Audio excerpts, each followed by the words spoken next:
LeBron, you need to maximize LeBron.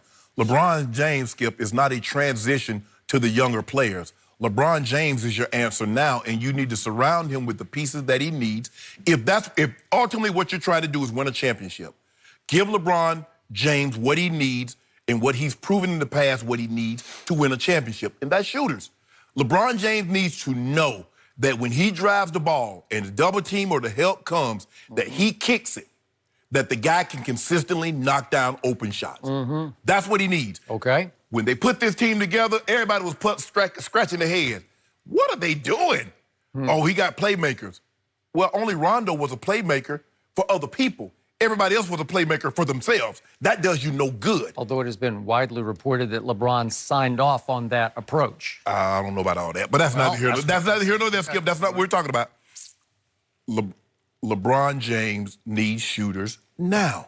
Bradley Beal is a proven commodity. Career high in points this year, made the All-Star team, a knockdown shooter, a spot-up shooter. He can do it all when it comes to shooting. He's better, and who knows? You can't, like, man, we got to pass this opportunity because, man, Lonzo might be the real deal.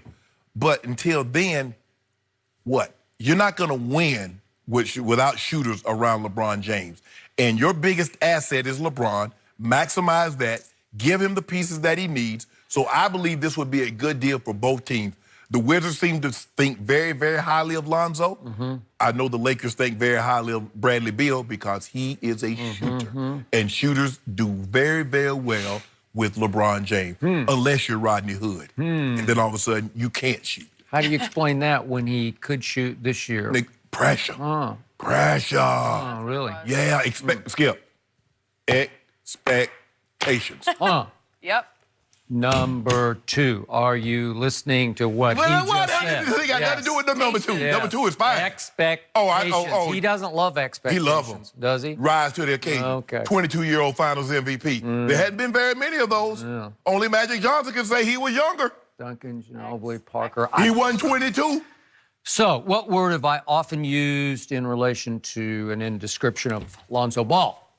Transcendent. You have? You've changed the definition to transcendental, I believe, but whatever. I use transcendent. Same word Rob Pelinka used when he introduced Lonzo, and he compared him to Steve Jobs or Bill Gates, and his point was he can just take over a franchise. You believe Rob Pelinka? You believe Rob Pelinka? This point. Considering? I believe my eyes from what I told you when I watched this young man play at UCLA when he made 41% of his three-point shots went down for the UCLA Bruins in the 1 year that he played for them. They've updated LASIK surgery. Really? Yeah. I don't know. So you might need to go back and visit them. Maybe, but this young man has things you cannot teach and that you can't learn. This young man is a once a whatever generation, whatever. No, he's not. Passer. Okay. Passer, yes, he is. Okay. LeBron is that guy also, but so is this guy in different ways than LeBron. He can see it and feel it and make it happen before it even happens. His up-court passing is second to none that I have seen. And he has the potential at 6'7" I think he's about 6'7", to average 10 rebounds a game, and it's more on instinct than desire. Russell does it. Russell Westbrook just does it on grit and determination and like playing football. I'm going to beat you to every loose ball. And to your point, sometimes he gets to stand inside on the free throws so he can get the easy ones. But this young man does it just on gift. He just has a nose for the basketball. And we saw him lead the Lakers in his rookie year for almost the whole year. He led that team in rebounding over Brook Lopez until the very end when Julius Randle came alive and maybe he was sort of playing his way out of town, that he just barely eclipsed Lonzo. And then finally, we have seen flashes of Lonzo playing the kind of 6'7" lockdown perimeter defense that Klay Thompson plays. So that package altogether could be transcendent. Now, I'll be the first to admit to you, if he stays hurt, then this whole discussion is disqualified, right? And is he fragile? Has he been nicked and knacked? And I don't know, he's had one thing after another go wrong. Well, the Lakers did get rid of their trainee, their head trainer. Right. So I don't know that. And I'm going to say this one more time. No young player in the history of this league has ever had a higher degree of difficulty than this kid, thanks to this kid's father. Simple as that. Right. just the target that the father kept painting on his back got bigger and bigger and bigger. But his dad, it shouldn't be a problem because he sat right here and said, I've been dealing with my dad my whole life. Okay. So that shouldn't what's have been an he issue. supposed to say? Well, hey, he didn't have to say anything. Just go out there and show us. That's what he could have done. Okay, but it's hard to rise above those kind of expectations. These are expectations that are through the Staples roof. That they are the worst expectations you could ever heap on a young point guard, the guy who's going to be your Bill Gates or Steve Jobs and take over your franchise. And by the way, another guy named Magic Johnson, we're going to talk about him in a few minutes here on the show. He went so far as to say that jersey is going to hang in the rafters.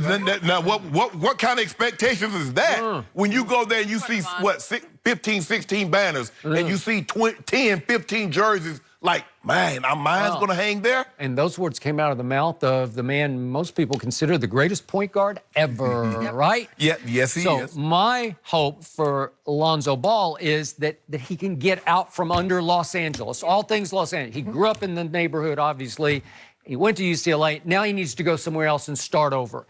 And to me, it would be a steal for Washington to get him in a package that featured Beal. Right. Like, what's Bradley Beal? I forgot to look it up. Is he around $30 million a year? Yeah, 2 years left at $55 million. Okay. Oof, boy, that's a lot You're going to have to get a third team involved. All right. That's a lot of money. Okay, so that's a lot of money for a shooter who has not been transcendent for Washington. We don't need to be transcendent. Okay, I got you. I know exactly what you're saying. But Bradley Beal, for the Wizards, has not been able to lift them up through the playoffs. Well, really, Skip, it was supposed to be John Wall's team, but John Wall has been hurt, and then he has a contract. But good luck with that contract at $47 million over the next 4 years.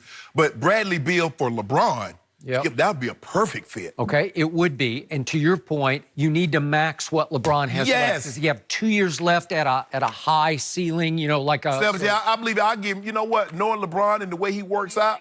I mean, he cut down on the cigars, although he had one yesterday on Memorial Day. How do you know he cut down? Don't worry about all this. I don't believe he did. He did. How do you know? I mean, he don't drink as much wine. How do you know? Occasionally, he'll have. How do you know? If you let me finish it, I'll tell you. There's some mythology being made. Occasionally, he'll have a glass of Camus, or he'll have a silver oak, a little opus. But, but for the most part, not a whole bottle like he used to. Like he used to? Yeah. Well, now you're really calling him out. like he used to. That's borderline. That's like borderline drinking problem. They don't borderline drinking problem. Not when you're that big. No. I mean, every once in a while, I sit in the fireplace, listen to a little Maxwell. I have me a little. And you have a little something, something. Yeah. Me and the boys. But you go for the harder. Not when I'm listening to Maxwell. I mean, sometimes, when you listen to that head thumper, you get that heavy stuff. Do you? 2 big cubes, that little brown. Head thumper. Set the mood. Okay. Yeah, I'm setting the mood. Yeah, you know what I'm talking about. Okay, so he's getting serious about basketball again? There you go. Well, that's what I think you're telling me. There's no one that's ever questioned except you that LeBron, because you started this narrative, and I'm tired of you driving the bus with narratives. Yeah. You love to get on the bus, gas it up, and start a narrative. Yeah. He came here, he wants to pass Michael Jordan, but it's Michael B. Jordan that he wants. He's really chasing. Yeah. Right? No, he's not. No, he's You know not. what? That's a great line. Did you think of that? No. Oh, no, wait, I thought of that. You thought of it. Oh, okay. You love driving a bus that has a narrative that's not true. Because it's all too true. And you know it. It's hitting your deepest, hottest button. I would give up Lonzo and maybe maybe even the 4th pick for Bradley Beal. But I'm not giving up all the young assets for Bradley Beal. Well, who would? He's not Anthony Davis. Now, Anthony Davis, that's a whole different ballgame. Now, that's transcendent. Well, yeah, that's... Okay. Now, I give that up for him. Hey, Bradley Beal can really shoot. Oh, absolutely. Is he Klay Thompson? No. Is he Steph? Obviously not. But could he help? You go to the farthest. Okay, well, I'm just telling you, but he makes like almost whatever it is, $55 million for 2 years. Well, a lot of money. Well, I'll tell you what. How about Golden State don't max out old Klay? Okay. We might get Klay. That's fine, but we're not talking about that. We're talking about Bradley Beal almost straight up, depending on how you make the deal work. For Lonzo, yes, Lonzo Ball. I say, way to go, Washington. Skip, Bradley Beal's 25. Okay. 25 years of age. Hey, well, Lonzo Ball's still what? 21? 22? I think he just turned 21, didn't he? So, okay. I mean,